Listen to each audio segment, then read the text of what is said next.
কয়েকদিন আগে গেছিলাম শেফিল্ড অফ দ্য ইস্ট। একদমই ঠিক ধরেছো, আমি আমাদের হাওড়ার কথা বলছি। কিন্তু তোমরা কি জানো হাওড়ার শালকিয়ায় আছে ব্রজনাথ গ্র্যান্ডসন্স, যার বয়স 175 বছর, যেখানে পাওয়া যায় হরেক রকম সুইট স্ন্যাক্স, বেকারি আইটেমস, আর প্রতিটা জিনিস অসাধারণ খেতে। ভালো খাবার সার্ভ না করলে কি 175 বছর এই মার্কেটে টিকে থাকা যায় বলুন? ওনাদের এই সুস্বাদু খাবারের রহস্যের খোঁজ করতে গিয়ে জানতে পারলাম ওনারা ডক্টরস চয়েস তেল ইউজ করেন। চলুন একটু ওনারের মুখ থেকে শুনি জায়গাটার সম্পর্কে। আমি হলাম এখন 6th জেনারেশন ব্রজনাথ গ্র্যান্ডসন্সের। আমার নাম অভিজিৎ দাস। আমি এই ব্রজনাথের এখন দেখাশোনা করি। বাবাও আছেন আর কাকাও আছেন।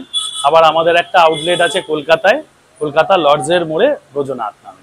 এটা হলো 175 বছরের পুরনো দোকান, 175 ইয়ার্স ওল্ড। আমি হলাম এর ওই জন্য 6th জেনারেশন। এটা 2nd জেনারেশন ব্রজনাথ দাসের নামে, ওই জন্য তখন থেকেই ব্রজনাথ নামটা এসছে। এবার যেহেতু এটা গ্র্যান্ডসন্স, সেই জন্য ব্রজনাথ গ্র্যান্ডসন্স এবার থেকে সব ব্রজনাথ নামে চলছে।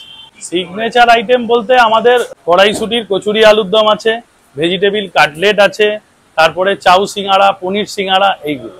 স্বাদের উৎসবে একটাই চয়েস, ডক্টর চয়েস। ওনাদের ওখানে গেলে এই কড়াইশুটির কচুরি এবং আলুর দম একদম মিস করবেন না। স্বাদের উৎসবে একটাই চয়েস, ডক্টরস চয়েস।